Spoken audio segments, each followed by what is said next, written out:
भारतात मागील काही दिवसापूर्वी एक नीटचा पेपर लीक झाला होता आणि त्याआधी कितीतरी वेळेस बरेचसे असे पेपर लीक झालेले आहेत. पण यावेळेस लीक झाल्यामुळे जवळजवळ 22.5 लाख विद्यार्थ्यांना पुन्हा परीक्षा द्यावी लागली आणि त्याचा एक निषेध म्हणून आणि खरोखर आभार तर आपल्याला आपले न्यायाधीश सूर्यकांत यांचेच मानावं लागेल, कारण त्यांनी तरुणांना काक्रोच झुरळ म्हणून चिडवलं.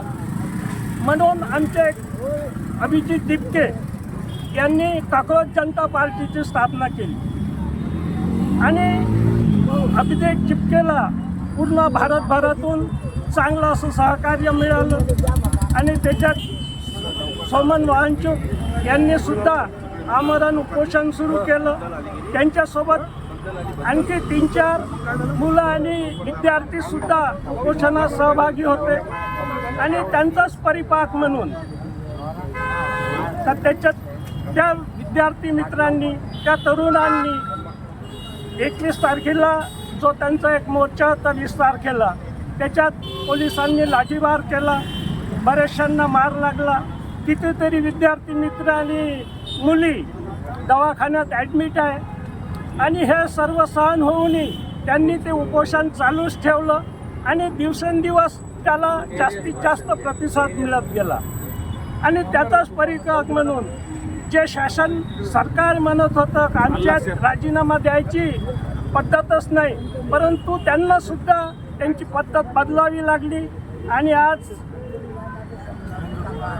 आमचे शिक्षा मंत्री यांनी राजीनामा दिला आणि याच्यासोबतच काक्रोच जनता पार्टीच्या आणखी काही मागण्या होत्या की जे नीट परीक्षेच्यात म्हणजे याच्यात झाले आत्महत्या झाल्या त्यांना 1-1 करोड रुपये द्यायचे ते सुद्धा त्यांनी मान्य केलं.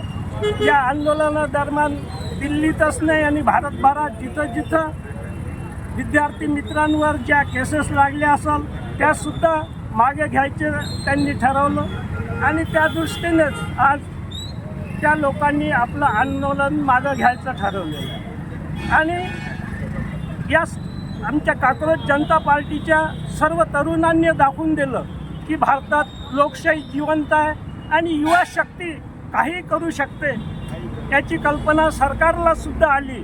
म्हणून त्यांना शेवटी नमतं घ्यावं लागलं आणि या सर्व मागण्या मान्य कराव्या लागल्यात.